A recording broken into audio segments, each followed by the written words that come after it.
everybody, Z Garcia here. Today I'm taking a look at the expansion to Star Wars Outer Rim. This is Unfinished Business.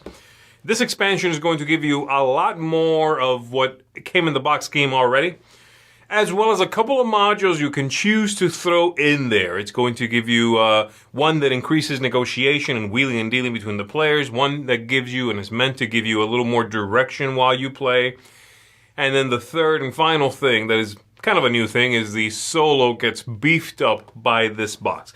Let me go ahead and show you what comes in it. We'll come on back after that. I'll tell you who I think this would be good for and sort of what it generally does for the base game. Here we go.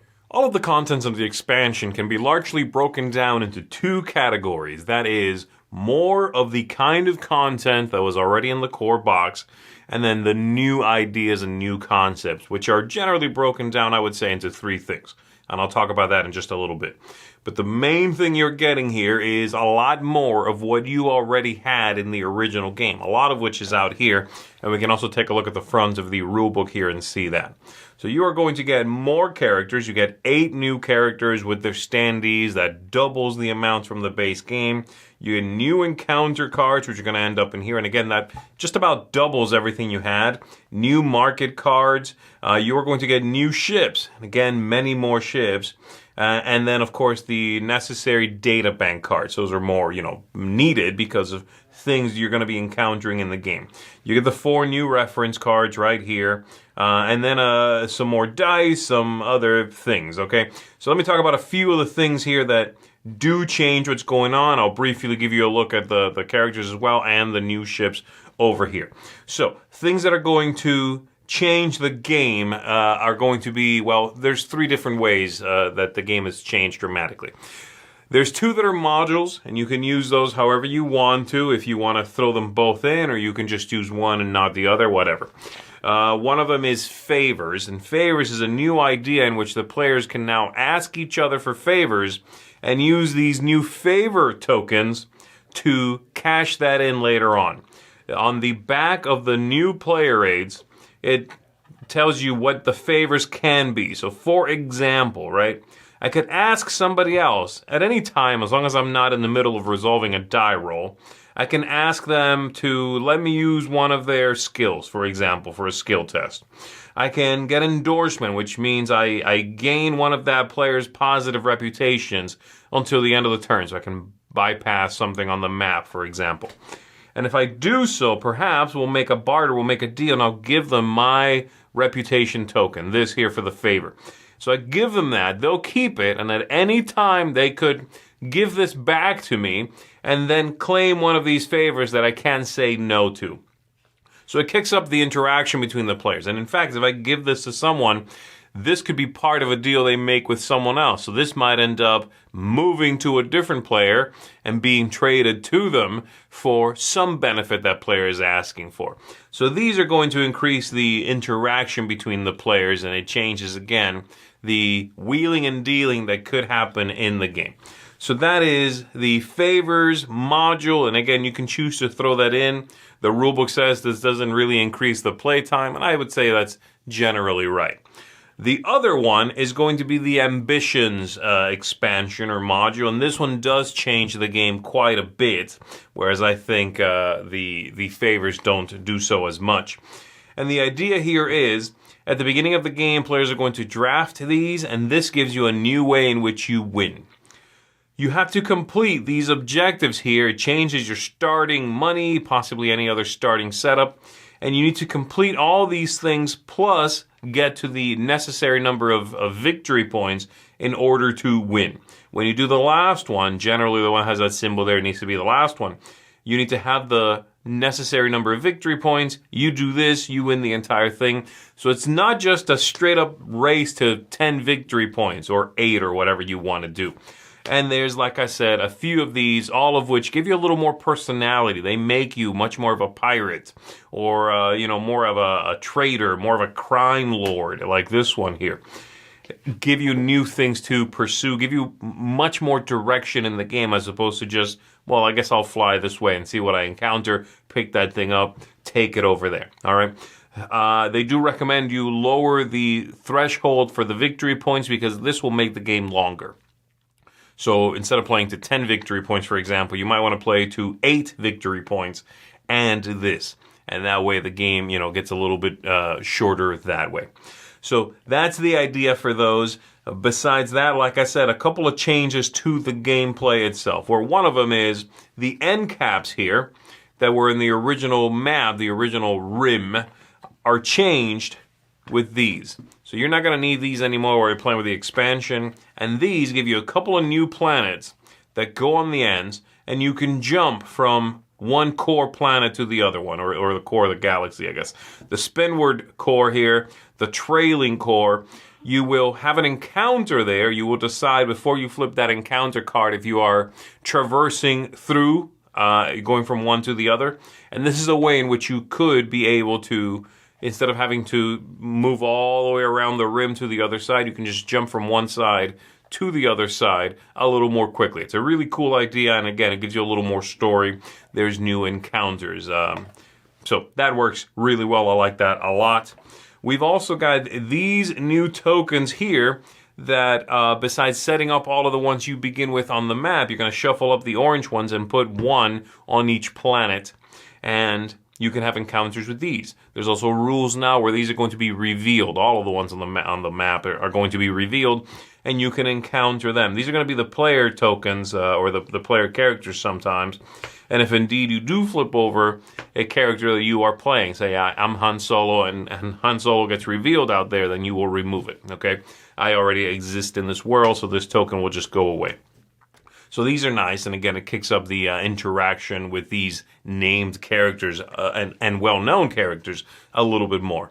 The final thing I would say that changes the game, I already talked about the wheeling and dealing that comes with these, and then the ambitions that change the game. That's the biggest one, really, would be the solo stuff. And solo play is now enhanced with some new cards that are going to have named characters behaving a little bit differently. So you could go AI versus Han Solo, for example, or, any one of these. Lando, you could have AI versus Lando over here. And then these are going to be used if you want to have two AI characters going at it. So again, if you're a solo player, this is going to enhance your game quite a bit. You get some new dice, which I already talked about, and then we're going to take a look at some of the characters and some of these new ships, all right? So here we have all of the new ships you can gain, and again, they have the named ship on the other side once you complete the ship goal. So we have that. I'm just going to go through these fairly quickly, but it's just wonderful to have so many new ones. And then the characters, which of course is going to increase the variety in the game, let you be some new characters. You can be Chewbacca now. There we go. Another Wookiee. There it is. That's everybody. And again, they each have their own standee, all right? So there you go. I've shown you now the 3 different ways in which the game is enhanced. I'm not going to show you all of the new cards, of course, plus you wouldn't want to see them. That would be a spoiler. You want to encounter these things. But all of the decks here do get new cards, okay? They're all doubled, basically. So this one is the new deck, the core worlds, and then across the core. And like I said, you have to decide if you're going to jump across the core, go from one end to the other before you flip the card over. But all of the other decks here also get their cards doubled, giving you a lot more variety, keeping you from seeing the same things over and over if you play the game a lot. So there you go. That's what's in it. Let's go ahead and go back up top. So when I was trying to finalize my thoughts on the expansion, I sat down and started writing down things I thought the expansion did well for the base game and things I thought it did not do well. Again, for the base game, because I'm not reviewing the base game here. And I'll say it right now, if you do not enjoy Star Wars Outer Rim, if you are one of the folks, and there's plenty of them who think that Star Wars Outer Rim is a lot of random stuff happening at you, then this is not going to change your mind. It doesn't do anything to give you necessarily more strategic options to make.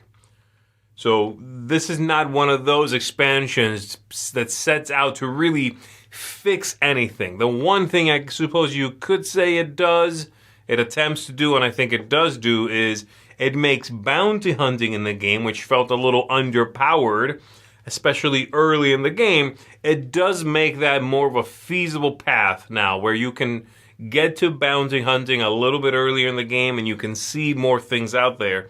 So you can find quickly who you're looking for and go, great, boop, I'm going to go for that person now. So it beefs that up. But other than that, it's not going to change your mind about the game, I would say. What it does do is enhance everything that was already there and give you a couple of really interesting new ideas. And so therefore, when I sat down to write down my negatives, I really couldn't come up with too many of them. If you are someone who enjoys Star Wars Outer Rim, and especially if you've played a lot of Star Wars Outer Rim, you have seen those same encounter cards a lot, the exploration decks. You're sort of tired of the game always being this race to 10 fame, then Unfinished Business here is really going to liven up your Outer Rim, enjoyment. It's going to give you, as you saw in the overview, it's going to double, first and foremost, all of those exploration decks. It's going to give you the ability to jump from one end of the Outer Rim to the other end. Those two things right there. All the new characters, all the stuff that has nothing to do with the expanded, ideas, the modules, is going to be something that you're probably not going to want to play without, right? Why would you go from, decks that have whatever it is, 8 or 10 cards? Why would you go from 20 cards back down to 10?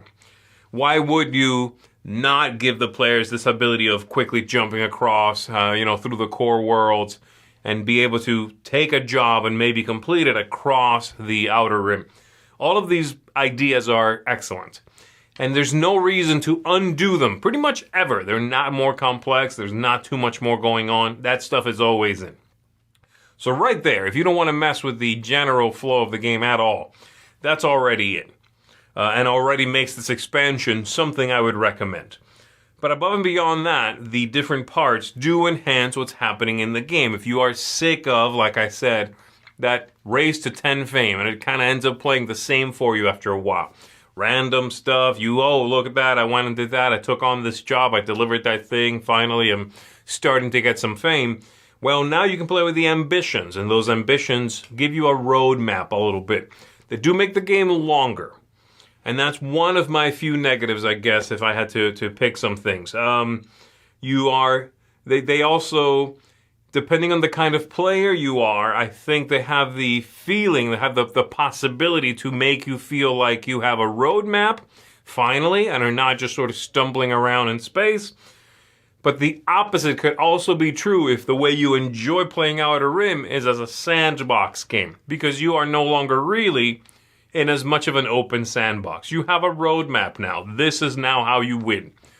And while I think it's nice to be able to enhance the story element in the game by giving you something you intend to become and following these beats, dealing with the huts and running from whoever and getting this ship you need and hiring this crew you need and then finally doing that big swing. That's your plan, and that's what you need to achieve. That feels cinematic, and that's what the ambitions can do for you. It does take away freedom in a certain way, so you might not love them. But it's so incredibly easy to use or not use that option that I can't really knock it. The other thing then would be the favors. And the favors are going to enhance the interaction between the players, especially recommended in a game with 3 or 4. And therein, I can slide in another one of my negatives, and that is this expansion certainly offers the least to 2 players, I would say. If you're playing with 4, those ambitions, especially the favors, excellent. 3, very much the same thing. 1 has a brand new solo mode, basically, or, you can now play against 2 solo factions moving around. The 2-player game, you could throw in the AI, you could throw in the solo stuff, but there's that upkeep, which is not going to feel as good unless it's just you on your own. You're not slowing the game down with one other person kind of sitting there and waiting for their turn. So I feel like the two-player version of the game, which was certainly not the best way to play, I suppose, but that version of the game is the one that got the least oomph, got the least interesting stuff added to it, okay? But the favors do allow for some interaction, which many people will say was sorely lacking in the game. There wasn't a lot of dealing with one another in the game. You could fly off into space and do your own thing. That brings me to some final thoughts then. Like I said, I think the solo mode here is better. I think the higher end is better, can be more thematic, and ultimately, doubling the exploration decks, having more characters you can be, that's not something to be underestimated, and having the ability to jump through the core worlds is ultimately something I have a hard time recommending the base game without most of that stuff. Certainly the things that don't change the core game. So for me, and again, this is not a rating of the base game. This is me saying, as an expansion, does this box do a good job of enhancing the game for people who like it? Will this make it better? Will it make it worse? Will it leave it the same? I think this makes the core game better.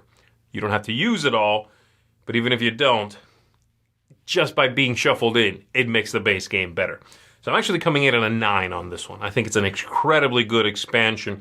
It's also the only expansion available for Outer Rim right now. I would be tempted to say, if you're picking up Outer Rim and you think you have a really good odds of liking the game, I would even pick up the expansion at the same time. Those cards are going to wear and tear at the same rate, so you don't have to worry about the cards shuffling in, though they do hold up very well, to be fair. But just having more content right out of the box, you know, fewer repeated encounters and such things is fantastic. So again, 9 out of 10 from me for this expansion. That is a seal of excellence, folks. I think this is an excellent expansion. If you like the core game, go ahead and pick this one up. Especially if you've played it a lot, go ahead and pick this one up. I think you're going to enjoy the refreshing new cards and new ideas that you find herein without it becoming too bumpy of a road. So that's going to do it for me, everybody. Thanks very much for watching this video. My name is Z Garcia. I'll see you on the next one.